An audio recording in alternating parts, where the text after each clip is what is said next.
वंदनीय मातृभूमि, आज पॉलिटेक्निक कॉलेज के इस पावन परिसर में ये जो एक सभा का आयोजन हुआ है, एक सभागार में जो हम युवा शक्तियों और मातृशक्तियों बहनों के साथ इकट्ठा हुए हैं और हमारे मंच पे मंचस्थ इस कॉलेज के प्राचार्य परम श्रद्धेय परम आदरणीय प्राचार्य महोदय, मैं आपका नाम ले लेना,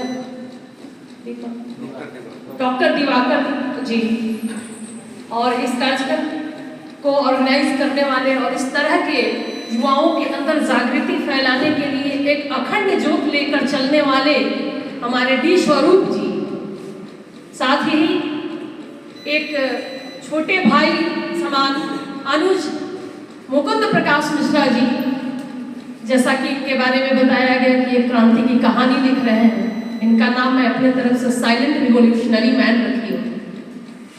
उनके बाजू में बैठे हुए कवि, हृदय और प्रखर वक्ता, पेशे से शिक्षक, मैं सही हूँ, संजय जी, एवं आप तमाम लोग जहाँ तक मेरी आवाज जा रही है, इस नवीन भारत के निर्माता, जिस भारत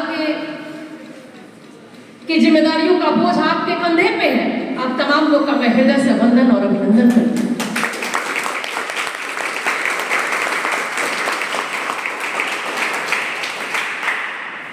आज हम सब यहाँ एक विशेष उद्देश्य के तहत इकट्ठा हुए हैं और अवश्य ही जहाँ कुछ लोग इकट्ठे होते हैं वहाँ ईश्वर की कुछ प्रयोजन होती है, ईश्वरीय आशीर्वाद होता है। यहाँ जैसा कि एक प्रोजेक्टर लगाया हुआ है और उसमें नशा मुक्त भारत की कवायद की गई है। नशा क्यों करते हैं? नशा को अगर उलट कर हम पढ़ते हैं तो शान होता है। क्यों हम शान वाली जिंदगी पसंद नहीं करते हैं? नशा जीवन के हर नाश का पर्याय है, हर विध्वंस का पर्याय है। हम लोग जो भी यहाँ उपस्थित हैं शायद सुने होंगे, हम लोग के भी बाल्यकाल में हमको लगता है कि उससे पहले का एक गाना है, मुझे पीने का शौक नहीं, पीता हूँ गम भुलाने। शायद सब लोग भी सुने होंगे। मेरा मकसद यहाँ गाना नहीं, मैं इस वाक्य में, इस सेंटेंस में छिपे हुए बात, मुझे पीने का शौक नहीं, पीता हूँ गम भुलाने को। अरे इंसान तो प्रकृति की सर्वश्रेष्ठ और सर्वोत्कृष्ट संरचना है, इसको अपने गम को भुलाने के लिए शराब के सहारे की जरूरत कब से हो गई? याद कीजिए अपने अतीत को, अपने वैभवशाली अतीत को, गौरवशाली अतीत को। महाराणा प्रताप के सामने कितनी बड़ी चुनौती थी, जब जंगल में घास की गुठलियां खा रहे थे, अपने राष्ट्र के ऊपर निशावर थे। उनके जीवन में एक दिन ऐसा भी आया कि उनकी बेटी, जिसको 2-3 दिनों से खाना नहीं मिल पाया था, भूख से व्यग्र थी, पानी पी कर पेट भरती थी, कहती है राणा प्रताप से कि बापू अब ये दर्द सहा नहीं जाता, पानी पीने से पेट में दर्द होता है, भूख नहीं जाती।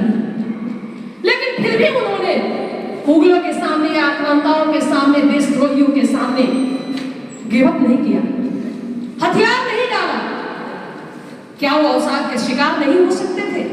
क्या वो मादक द्रव्यों का सहारा नहीं ले सकते थे? नहीं लिया उन्होंने, कर्तव्य पथ पर चलता रहा।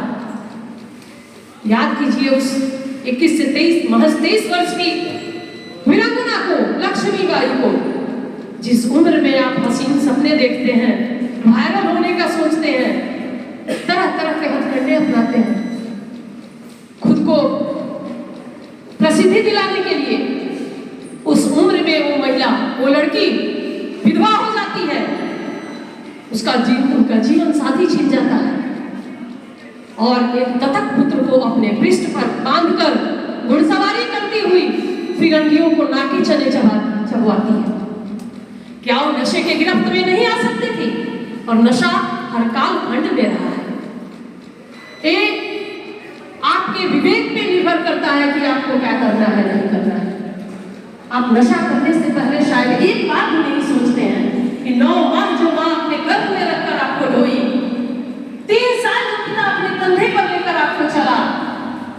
हमारे अखंड आर्यावर्त की भारत भूमि जो आपके जीवन में सबसे पहले है, उसके प्रति भी आपका कुछ कर्तव्य है, उसका भी आपके ऊपर कुछ ऋण है। आप तो नशे में के गिरफ्त में आ जाते हैं। शुरू में तो ये मनचाहा होता है, लेकिन जीवन का एक दौर आता है कि वो अनचाहा हो जाता है। आप न चाहते हुए भी सिगरेट के एक एक कश में अपने माँ बाप के सपनों को धुआं धुआं कर देते हैं। शराब के एक एक पैक में अपने परिवार की आहुति दे देते हैं। आप कल्पना कीजिए, आपके आजू बाजू की घटना होती होगी, आपके गांव में, समाज में, और ये सर्वजनीन है, सर्वज्ञात है कि जब एक शराबी नशे में धुत अपने घर में प्रवेश करता है तो उसके बीवी की आंखों में बेहोशी होती है, बच्चों की आंखों में दहशत होता है और माँ बाप की आंखों में शर्मिंदगी होती है। अगल बगल आजू बाजू से आवाज आता है, भगवान ऐसी औलाद किसी को भी नहीं। क्या लगता है ये इतना ही बड़ा चीज है कि हम नशे की गिरफ्त में आ जाए? हमसे ताकतवर इस सृष्टि में कुछ नहीं है। भगवान सबसे ताकतवर संरचना हमको बनाकर भेजे हैं और हम जो चाहे, जो ठान ले वो कर सकते हैं। क्यों हम नशे की गिरफ्त में रहेंगे? अभी अभी दिल्ली एम्स का एक सर्वे आया है जिसमें आपके पूरे देश का 272 जिला गंभीर गिरफ्त में है नशे की। उसमें 8 करोड़ लोग शराब के आदी हैं, 8 लाख लोग गांजा, 25 लाख लोग गांजा, 75 लाख लोग अफीम, ओपिवाइड, सबका नाम आप लोग जानते होंगे। और मैं एक अध्ययन आधारित तथ्य भी आपसे साझा करना चाहती हूँ। आप लोग इसमें बैठे हुए युवाओं को कुछ जानकारी होगी जो करंट अफेयर्स या जनरल नॉलेज में ज्यादा इंटरेस्टेड होंगे, या फिर होना भी चाहिए। 90s के ड्यूरेशन में अमेरिका में ओपिवाइड एपिडेमिक आया हुआ था। Epidemic, I think all of you are aware of this topic, epidemic, pandemic and all. और एक छोटे से कालखंड में 4.5 लाख लोग काल के गाल में समा गए थे। लेकिन अमेरिकी सरकार और वहाँ की जनता इस दिशा में एक ऐसा मजबूत संकल्प लिया और संकल्प को सिद्धि तक पहुँचाया कि तुरंत उस एपिडेमिक पे कंट्रोल पा लिया गया। तो आप यदि संकल्प ले लें तो सिद्धि तक अवश्य जा सकते हैं। कहते हैं ना, देश की दिशा और दशा डगमगा रही है, क्या बात है कि जवानी नशे में लड़खड़ा रही है। ऐसा क्या है? आपकी कोई मजबूरी नहीं है, नशा कीजिए, बिना नशा का जीवन नहीं है। नशा मुक्त भारत के लिए भी मैं आवाज बुलंद करती हूँ, तो नशा युक्त भारत के लिए भी एक तरफ बोलती हूँ। नशा हो राष्ट्रवाद का, नशा हो माँ बाप के सपनों को साकार करने का, नशा हो कल्पना चावला की तरह इबारत लिखने का, इतिहास लिखने का, नशा हो IPS बनकर जब आप अपनी चौड़ी छाती लेकर समाज में आएंगे तो आपके माँ बाप का उम्र दुगुना हो जाएगा। आप याद कीजिए, आप ही की विरासत में पद्मावती थी, आत्मसंयम की प्रतिमूर्ति। आप ही के समाज में, आप ही के इतिहास में नंगेली आप ही की बिरादरी में झलकारी हुआ करती थी। क्या उन्होंने इतिहास नहीं लिखा? हमें पाश्चात्य के पीछे चिरांधों की भांति सरपट भागने की कोई जरूरत नहीं है। हमारे ऋषि मुनि मनीषी, हमारी जो आध्यात्मिक ताकतें, आध्यात्मिक विरासत है, वो खुद के गिरेबान में झांकने का बार बार आपसे अपील करता है। और आप कहते हैं कि मैं किस गली जा रहा हूँ, मेरा कोई ठिकाना नहीं। What the hell are you doing? You should know कि आप कहाँ जा रहे हैं। आपके कंधे पे राष्ट्र का पूरा भार है, पूरी जिम्मेदारी है। आप इतिहास पलट के देखिए, जब जब स्वर्णिम अक्षरों में इतिहास लिखा गया है जो सदियों तक के लिए वायरल हो गया, उसमें युवा वर्ग ही रहे हैं। तो चाहे भगत सिंह रहे हो, चंद्रशेखर आजाद रहे हो, राजगुरु सुखदेव रहे हो, या फिर उससे भी पहले त्रेता, इन सब कालखंडों की भी बात अगर आप करते हैं, द्वापर, संजीवनी बूटी लाने वाला उम्र भी युवा का था, गोवर्धन उठाने वाले का भी उम्र युवा का था। आप इनकार कर सकते हैं अपनी अहमियत से? कभी नहीं इनकार कर सकते हैं। एक बार तो जो कहते हैं ना, विजुअलाइज कीजिए, अपने सपनों को नजर के सामने लाइए। देखिए कि जिस दिन आप अपना सपना पूरा कर लेते हैं, आपके माँ बाप की खुशी चौगुनी हो जाएगी। हर बाप चाहेगा कि उसकी बेटी पंख लगा कर उड़े। हर माँ बाप चाहेगा कि मेरा बेटा एक इबारत लिखे, इतिहास लिखे, और आप लिख सकते हैं। आप असीम ऊर्जा के स्रोत हैं। वैसे भी वायु शब्द को जब विपरीत करके पढ़ते हैं युवा को, तो वायु होता है, और वायु या युवा तो काल के चाल को बदलने की कुव्वत रखता है, और रखता आया है।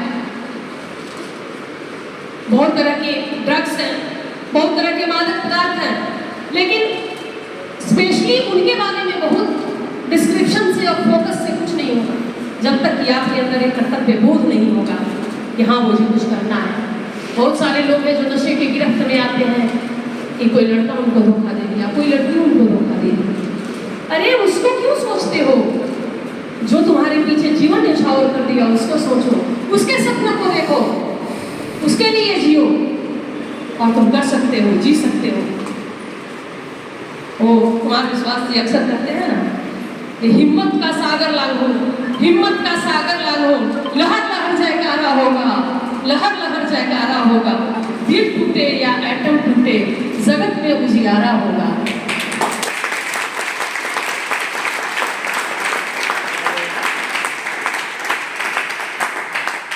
मैं आप तमाम भाई बहनों से, बेटियों से, बेटों से आज एक संकल्प लेना चाहती हूँ, और वो संकल्प ये है कि राष्ट्र को सशक्त बनाने के लिए आपका आचरण सशक्त होना चाहिए, चरित्र स्वच्छ होना चाहिए, चरित्र पवित्र होना चाहिए, और आप कर सकते हैं। आज ये संकल्प लेकर जाइए कि आप नशे को किसी भी हालत में कबूल नहीं करेंगे। आपसे ज्यादा ताकतवर वो नशा नहीं है, एक निर्जीव शराब का बोतल नहीं है, गांजा नहीं है। आपके पास विवेक है, विवेक का फिल्टर आपके दिमाग में लगा हुआ है। इस संकल्प के साथ ही इस परिसर से निकलेंगे आप लोग। और हाँ, एक और आग्रह मैं करना चाहती हूँ कि शराब से नफरत करना है, शराबी से नहीं। आपके पहल से आपके अगल बगल, आपके पड़ोस, आपके देश और समाज के लोगों का शराब का लत छूट जाए, नशे की लत छूट जाए और नशे की गिरफ्त से बाहर हो जाए, ऐसा प्रयास आपका भी होना चाहिए। हमेशा ही प्रयास होना चाहिए, क्योंकि खुद के लिए जिंदगी सब जीता है, उस दूसरे के लिए भी जीने की आदत होनी चाहिए। इन्हीं चंद शब्दों के साथ मैं अपनी वाणी को विराम देती हूँ और इसमें हुई त्रुटियों के लिए करबद्ध क्षमा चाहती हूँ। धन्यवाद।